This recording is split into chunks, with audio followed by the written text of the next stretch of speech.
So we're going to continue with how we can determine standard electrode potentials, okay? And let's say that I wanted to determine the standard electrode potentials.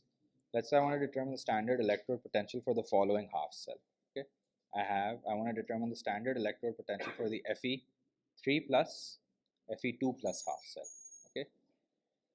So here I have the following equilibrium. I have Fe3 plus ions, right? Gaining an electron to form Fe2 plus ions, okay? So I have an equilibrium between two aqueous ions. Okay, I have an equilibrium between two aqueous ions. There's no metal here, okay? There's no iron metal, it's just two different oxidation states of iron, right?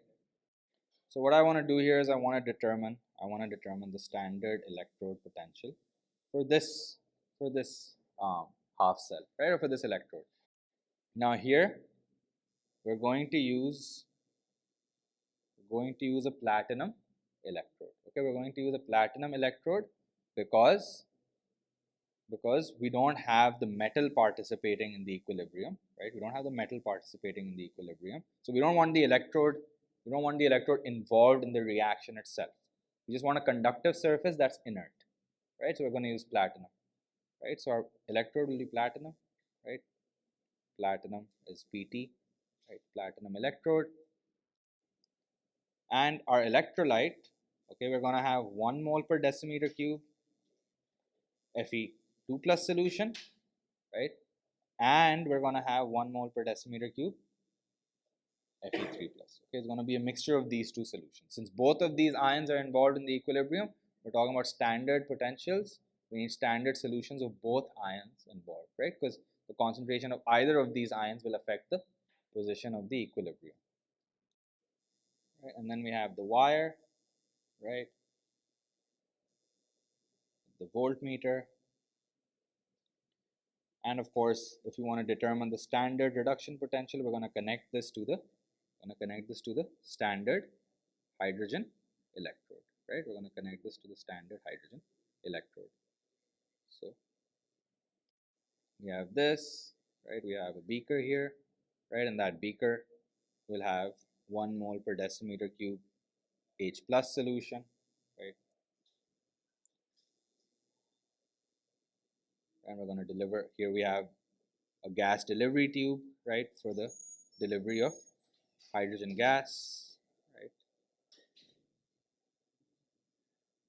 Again, the hydrogen gas will be delivered at 1 atmospheric pressure and 298 Kelvin.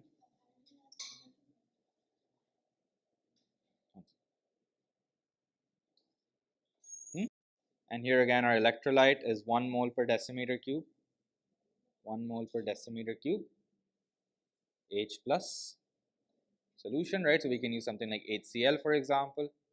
And then of course we have a salt bridge, right? That would complete the circuit, right? We have a salt bridge. Again, the most common salt that we use is, yes, potassium. Saturated potassium nitrate is the most common electrolyte, okay, for the salt bridge. Saturated potassium nitrate. Right? It'll just be a filter paper, for example, soaked in saturated potassium nitrate. Even for the standard hydrogen electrode, the electrode is made of platinum, right? So the electrode will always be made of platinum unless you have a specific metal involved in an equilibrium. In that case, the electrode will be made of that metal. Now in this particular case, okay, it's observed that over time, this solution becomes more green over time and less red brown. Okay, it becomes less dark over time. In other words, it's observed that the concentration of Fe3 plus ions decreases over time, and the concentration of Fe2 plus ions increases over time. So again, we're able to determine that electrons are flowing from the standard hydrogen electrode, towards the iron 3, iron 2 half cell.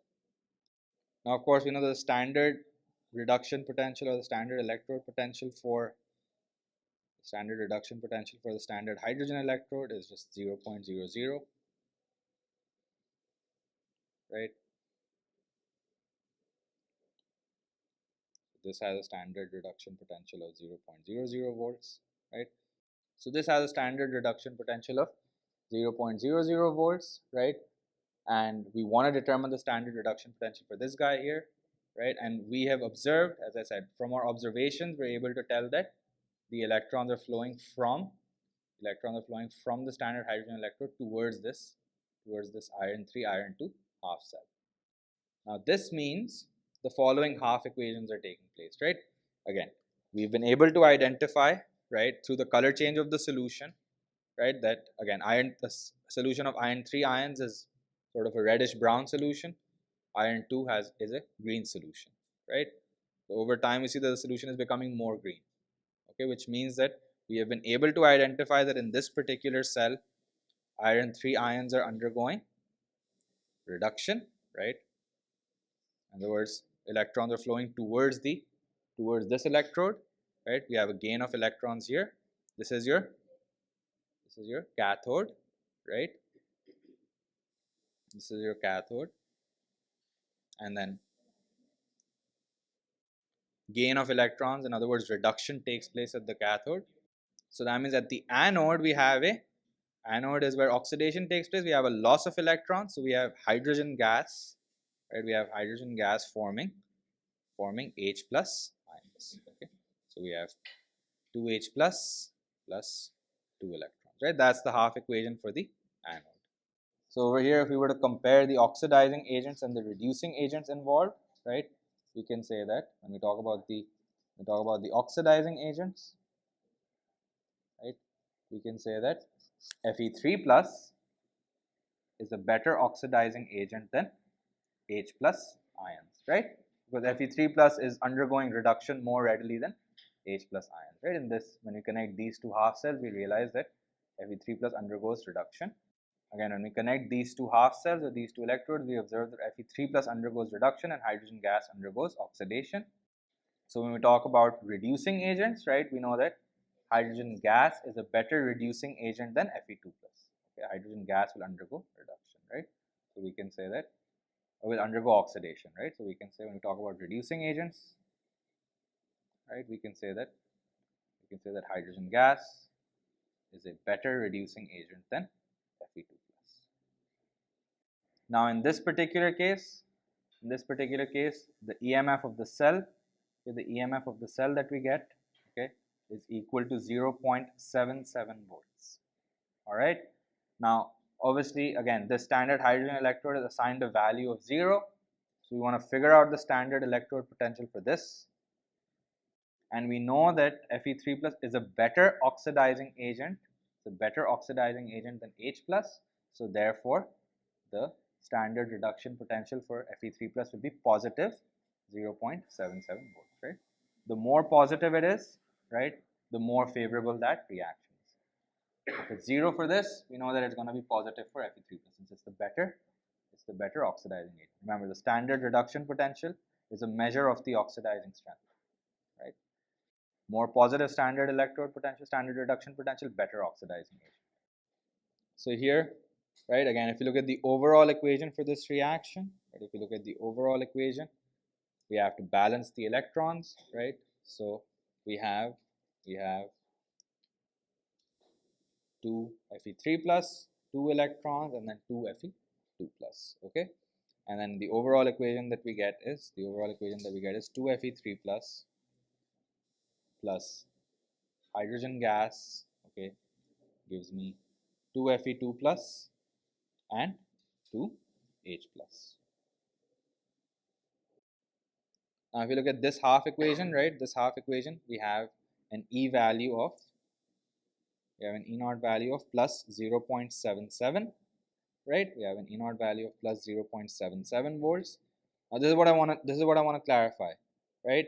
Just because we multiplied the number of electrons, or we multiplied the entire equation by 2, it will not affect the potential value. Okay, the potential value is not dependent on number of moles, it's dependent on concentration.